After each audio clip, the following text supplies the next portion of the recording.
28 de setembro de 2022, nós estamos na quarta-feira da 26ª semana do Tempo Comum.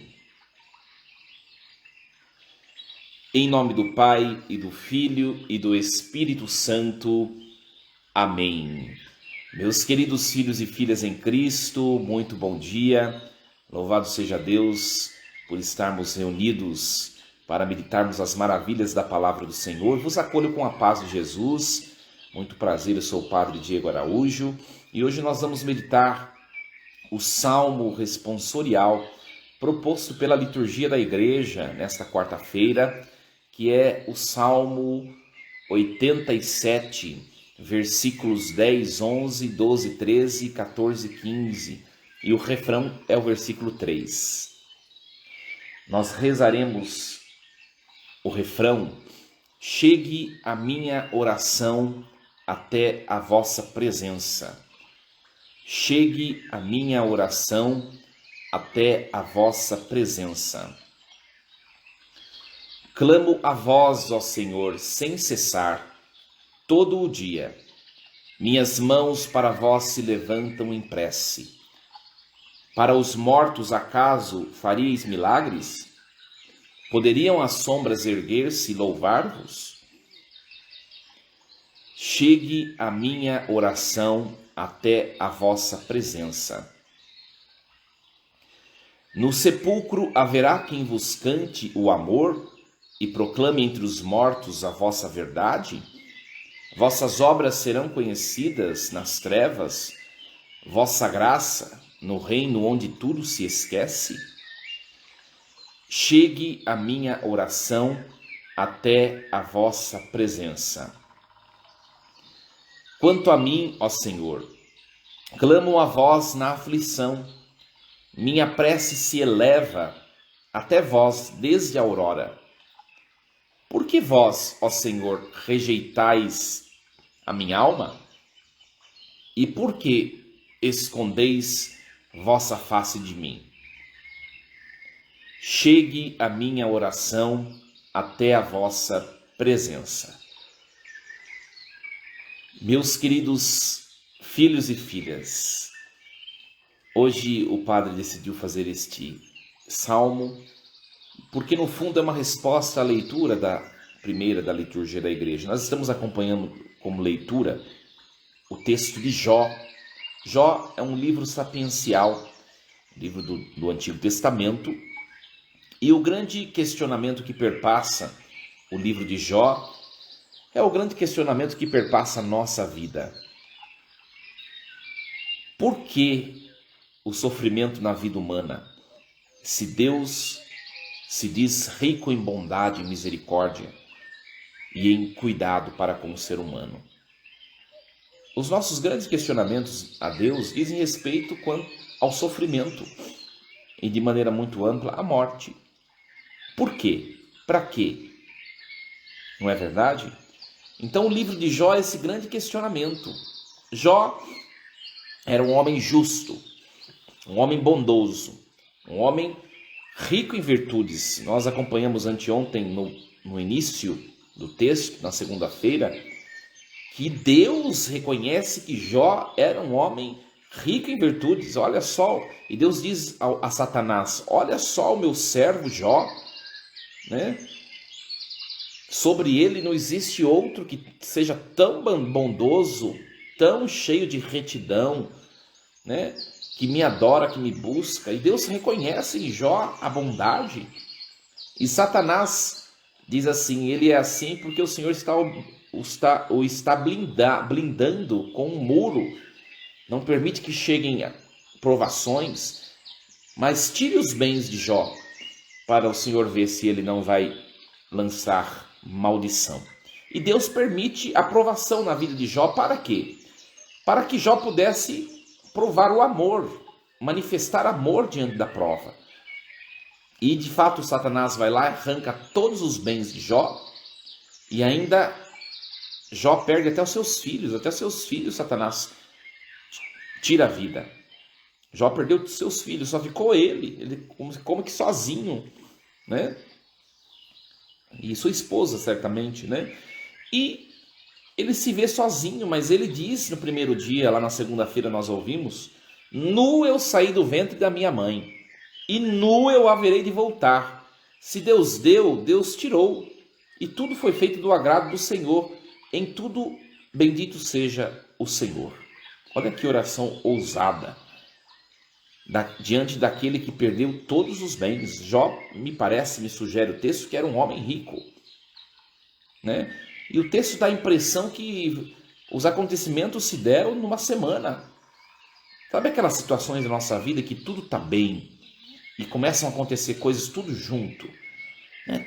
As coisas começam a vir sobre nós tudo ao mesmo tempo. Não sei se vocês já passaram por isso, né? É a vida de Jó, o que experimentou Jó. E a resposta dele foi uma resposta de fidelidade, né? Se Deus deu, Deus tirou. Louvo, bendito seja Deus. Olha, será que nós responderíamos assim, diante de um acontecimento de tanta fatalidade que este homem viveu? E não ficou por aí, meus queridos. Depois, se você acompanhar o texto, esse é o capítulo 1. Se você for acompanhando o texto, você vai ver que o diabo ainda vai pedir para Deus, né? Permita-me tirar a saúde de Jó agora, para ver se ele não te lança maldição. E Deus permite. E Satanás tira a saúde de Jó. Jó conquista sobre si uma enfermidade gravíssima de pele. Parece que ele estava morrendo estando vivo, né? Parece que ele era morto vivo. Certamente devia ser a lepra, né? Ou provavelmente, digamos assim, seja a lepra, essa enfermidade que ele conquistou lá naquele tempo, uma enfermidade incurável, que levava muita gente à morte. E Jó é visitado por 3 amigos. E esses 3 amigos, que eu não me recordo o nome deles, quando eles chegam diante de Jó, parece que eles estão velando um defunto. Porque Jó estava tão configurado a um morto, tão acabado na sua enfermidade, na sua pobreza, estava como se estivesse no abismo, que os amigos parece que estavam contemplando um defunto num caixão. E aí é a leitura de ontem, me parece o capítulo 3º, se não me engano. Jó amaldiçoa a si próprio. Maldito dia que eu nasci, né? Ou seja, se você ler o texto de ontem, que nós não fizemos a reflexão sobre ele, o texto de ontem na liturgia, no fundo também são as mesmas palavras que nós também proferimos diante das cruzes e das dificuldades da vida, né? Por que o Senhor deixa alguém viver se é para viver infeliz? Por que o Senhor permite a vida a alguém que não goza das alegrias dessa vida? Por que o Senhor não tira a minha vida logo? Né? Por que o Senhor permitiu tal situação? Eu não quero viver tal situação, essa situação de morte. Por que o Senhor não me leva logo? É o questionamento de ontem, que nós não refletimos, que nós refletimos no Evangelho. É ou não é o nosso questionamento? É ou não é o questionamento da nossa vida, minha gente? É claro que é. Todos nós, diante dos acontecimentos da vida, diante dos acontecimentos da vida, diante das cruzes, enfermidades, tantas perdas nós tivemos com essa pandemia, quanta gente fazendo como um Jó, questionando a existência. E isso é uma realidade humana. O livro de Jó quer mostrar que mesmo ele sendo um homem justo, íntegro, um homem sério, um homem rico em virtudes, dentro dele também sai questionamentos, porque ele é ser humano, nós também somos. E Deus conhece isso. Deus sabe da nossa limitação, dos nossos ímpetos. Os nossos pensamentos, eles vão além de nós a questionar o sentido da existência. Isso é próprio do ser humano. E hoje, nós também não lemos o texto de hoje, é uma outra reflexão de Jó, né? Jó se percebe que, de fato, mesmo ele, dentro da sua seriedade, retidão, honestidade, ele ainda assim não é digno do amor de Deus. Porque mesmo quando nós, de fato, meus queridos, somos honestos, dignos, justos, isso não quer dizer que nós não somos pecadores. Não existe aquele ser humano que não peque. Só existiram dois, Jesus, que é Deus, e a Virgem Maria, por mérito de Cristo. Né? Todos nós pecamos o tempo todo, mesmo pecado, se for pecados veniais, né? Pecados não tão graves, mas nós o tempo todo fugimos dos caminhos de Deus, voltamos, fugimos, voltamos, e Jó reconhece isso. Né? Olha o que o Jó diz ao seu amigo, que é a leitura de hoje. Eu sei muito bem que é assim, meu amigo. Como poderia um homem ser justo diante de Deus? Né? Se quisesse disputar com ele, entre 1000 razões não haverá uma para rebatê-lo. Ou seja, por mais que o homem se esforce, o homem é pecador, indigno de Deus.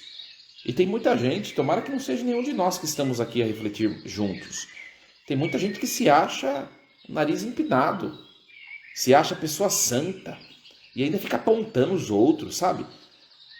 Eu não sei por que aquela pessoa fez aquilo, tal coisa eu não admito, eu não aceito tal coisa. Olha, você pode não praticar um pecado, mas você pratica outros, e às vezes oculto, e às vezes pior do que aquele que você está condenando.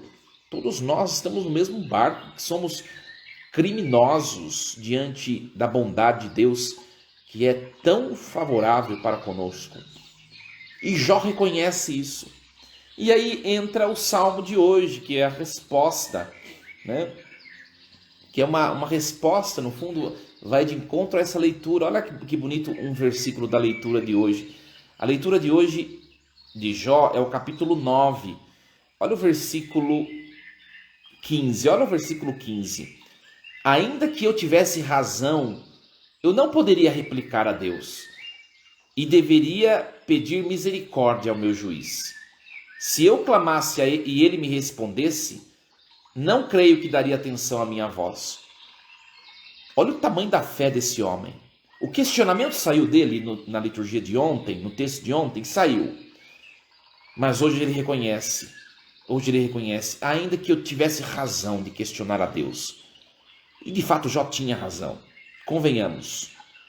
Ele era um homem justo, um homem correto, um homem honesto, um homem cheio de virtudes, conquistou provavelmente todos os seus bens com seu suor. Ele tinha razão, mas ele reconhece, ainda que eu tivesse razão, eu não poderia replicar a Deus.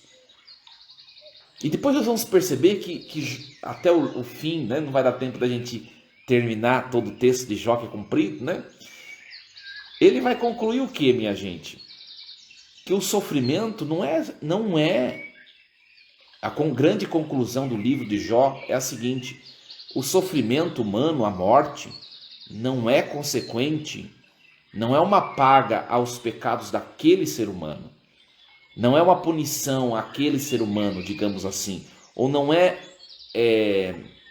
o lucro que aquele ser humano herdou pelas suas faltas. No fundo, o que perpassa o livro do Jó é uma contraposição à teologia daquela época, que se chama teologia da retribuição. Eu cometo algo grave aqui, então eu recebo o pecado aqui. E naquela época, até mesmo chegou até a época de Jesus, né? Eles diziam que quem estava doente, no fundo estava pagando um pecado grave que cometeu. A teologia da retribuição. Então o livro de Jó, ele é contra a teologia da retribuição. Nem todo sofrimento, é claro que existem sofrimentos que são consequentes ao meu pecado e à minha infidelidade. O padre vai dar um exemplo. Se atingir algum de vocês que lutem, viu? Vou dar um exemplo. Aí o fulano fuma a vida inteira. Fuma que nem uma caipora velha, né? Fuma a vida inteira. Aí tá lá com 50, 60 anos, 70, sei lá. Conquista para si um câncer na garganta. Aí o fulano se volta para Deus e diz assim: Deus não me ama. Por que isso? Ora, não sejamos ignorantes. Você fumou a sua vida inteira. Você quer uma vida fisiológica salutar? Não sejamos ignorantes e inconvenientes. É consequência do seu pecado, do seu erro. Agora você tem que carregar e assumir a sua enfermidade, né? Existem situações e malefícios na vida humana que são consequentes às nossas escolhas? Existem. A maioria deles, viu, minha gente? Só que o que o livro de Jó quer sugerir é que nem todo sofrimento é purgante. Existem sofrimentos que são contingentes, ou seja, pelo simples fato de eu estar no tempo e no espaço, eu sou acometido de todo sofrimento. Por quê? Porque esta vida é uma vida cheia de caducidade. Nós estamos envelhecendo, nós estamos apodrecendo, nós estamos nos destruindo dia a dia. Isso é um fato. Mesmo que a gente relute e busque a saúde, cada dia mais você está envelhecendo. Ou seja, sua carcaça está ficando velha. Vai chegar uma hora que vai começar a dar um problema no funcionamento de uma parte, de outra. Isso é natural. Então, tem sofrimentos que são consequentes da minha vida, das minhas escolhas. Tem sofrimentos que são consequentes da própria natureza temporal e espacial. Não é verdade? E ainda existe o terceiro sofrimento, que são sofrimentos expiatórios. O meu sofrimento em benefício do gênero humano, ou o meu sofrimento permitido por Deus para a santificação de alguém próximo de mim, que também existe. Então, o livro de Jó vai compreender qual o sentido do sofrimento humano. E uma coisa interessante, Jó permaneceu íntegro e fiel a Deus. Aí entra o salmo de hoje que o padre rezou com vocês, né? De que jeito, meus queridos, de que jeito nós permaneceremos íntegros, fiéis ao Senhor diante da incompreensão dos sofrimentos da nossa vida? Por que nós perdemos as pessoas que amamos? Por que nós sofremos? Por que a dor, a enfermidade? Por que tanta coisa ruim às vezes acomete as pessoas justas? A resposta de hoje a essa pergunta só pode ser obtida por meio do salmo que nós rezamos. Chegue a minha oração até a vossa presença. Nós precisamos aprender a nos unir mais a Deus diante desses questionamentos e diante do sofrimento de maneira geral. A nossa tendência humana qual é? Quando nós sofremos, nós somos atingidos por algo inesperado, a tendência, o ímpeto humano é se afastar de Deus. Por quê? Porque coloca Deus como a causa do sofrimento. E se tem algum ser, pelo menos o único, que não é causa do mal, é Deus. Deus não provoca o mal na vida de ninguém. E é o único que às vezes nós apontamos, questionando. O Senhor me fez o mal, o Senhor permitiu o mal. Então o salmo de hoje, né, é um convite que nós elevemos as nossas aflições, as nossas angústias, os nossos questionamentos à presença de Deus. No fundo, meu querido filho, minha querida filha, diante do seu sofrimento, não sei o que você tem passado na sua vida, ou que você já passou e superou, uma coisa é certa. Ouça bem o que o padre está dizendo. Não se afaste do Senhor. Faça o seu coração, mesmo amargurado, angustiado, entristecido, se elevar à presença do Altíssimo. Quando você estiver mal, procura uma igreja, entra na capela do Santíssimo Sacramento. Você tem ali o próprio Jesus Cristo, um ser humano chagado e ressuscitado, aquele mesmo que está à direita do Pai nos céus, está à sua frente no sacrário. Nós somos católicos, somos privilegiados, meus queridos, somos privilegiados. Vá diante de Jesus, derrame lágrimas, derrame o seu coração, faça chegar a sua oração à presença do Altíssimo por meio do sacramento da igreja. Vá a alguma igreja, reze. Ou outra forma, não tem jeito, aconteceu uma coisa muito triste, feche a porta do seu quarto, acende uma vela, ou também não precisa, deite na sua cama e reze de maneira profunda, faça a sua oração chegar à presença do Altíssimo, né? Faça seus questionamentos. Não é pecado questionar a Deus. O pecado é se voltar contra Deus e se afastar de Deus diante da provação. questionar a Deus não é um pecado. Por quê? Porque você questiona e Deus vai anotar lá no céu seus questionamentos. Não haverá questionamentos, guarde isso na sua vida. Não haverá questionamentos que não serão respondidos até o juízo final. Todos eles serão respondidos. Os que não foram respondidos aqui serão respondidos no dia do juízo. Todos os porquês serão respondidos. Anote, faça, converse com Deus. Você, meu querido, precisa aprender a ser íntimo de Deus. O que a gente faz quando a gente é íntimo de uma pessoa? A gente brinca com a pessoa porque sabe que a pessoa sabe como que a gente é. A gente brinca, sabe que a pessoa não vai... ela te conhece, então ela não vai ficar brava. O que a gente faz com alguém íntimo? A gente faz zoeira, tira sarro, porque a gente sabe que a pessoa não vai levar com outro sentido, não vai ficar aborrecida. A gente fala as coisas mais íntimas da gente, as coisas que ninguém sabe, a gente partilha com essa pessoa. Por quê? Porque a gente sabe que aquela pessoa vai guardar para si, não vai reproduzir para ninguém. A gente sabe que aquela pessoa vai também tomar para si as nossas dificuldades e ela vai tentar também dar um bom conselho daquilo que ela experimentou na sua vida já. Isso é ser íntimo. E Deus quer que nós sejamos íntimos com Ele. Por isso, eu não sei, seja numa igreja, seja no seu quarto, seja diante do seu altarzinho com uma vela acesa, procure criar o hábito de buscar a Deus e conversar com Jesus Cristo. Nós precisamos tirar este muro que nós criamos, e às vezes até fruto da nossa religiosidade.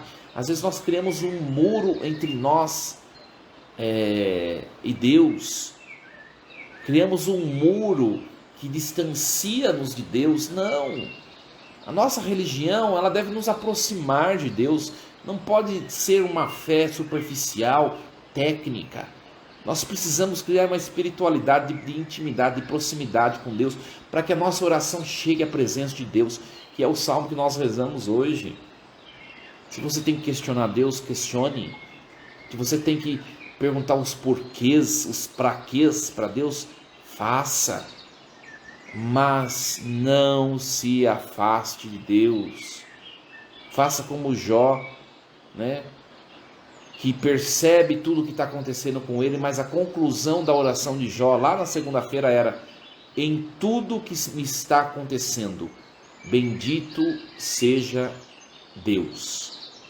Em tudo que está me acontecendo, bendito seja o nome do Senhor. Nada é à toa e nada vai terminar no mal, porque o nosso ponto último é a glória. Se você está vivendo um momento difícil na sua vida, meu querido, isso é uma passagem. Se mantenha firme em Deus, não esmoreça. Isso é uma passagem, isso é uma fase, vai passar. O ponto último é o céu, para aqueles que perseverarem até o fim, como nos diz o Evangelho. Permaneça até o fim. Uma palavra de hoje para que nós, meus queridos, voltemos para os braços de Deus. Voltemos para os braços de Deus.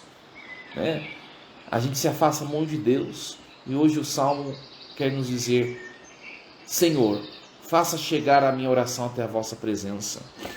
Uma grande pergunta para nós, para encerrar esse momento de reflexão. Avançamos muito no tempo. Será que a eloquência, a força da nossa oração faz com que a nossa oração chegue aos céus? A sua fé, aliás, o evangelho do próximo domingo vai falar da fé, vai falar disso. A sua fé, ela é eficaz? Você é um homem, uma mulher de fé, de espiritualidade, de intimidade com Jesus? Pela sua fé, a sua oração tem condições de chegar até as alturas, até a presença do Altíssimo na eternidade? Ou a sua oração ela vai um pouquinho, sabe quando a gente solta com estilingue, A gente joga com estilingue a pedra, ela vai, mas começa a cair. Ou a sua oração é assim: Ela vai até um pouquinho, mas daqui a pouco ela começa. A sua oração chega até Deus.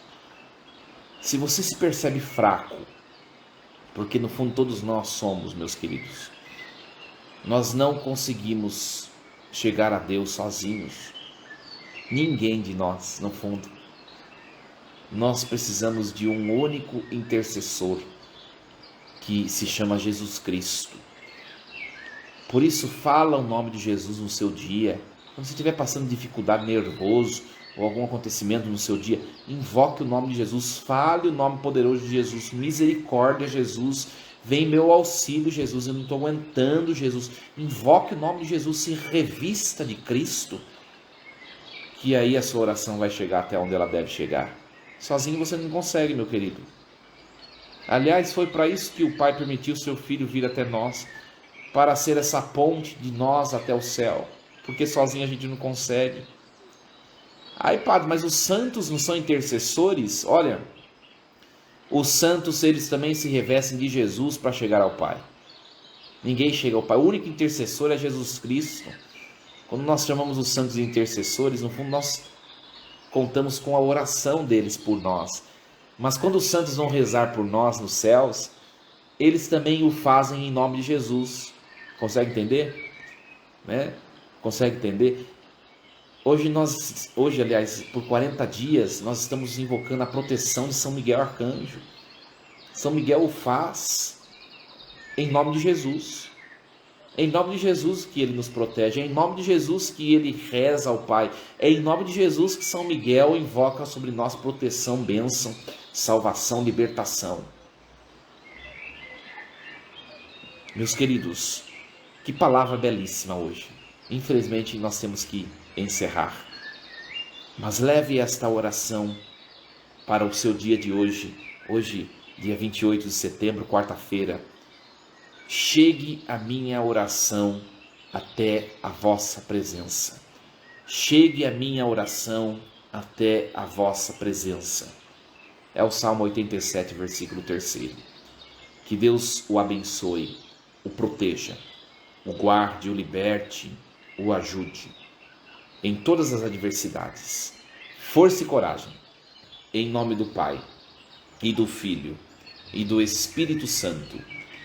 Amém. Meus queridos filhos e filhas, nunca esqueçamos esta grande verdade. Deus está no comando de tudo.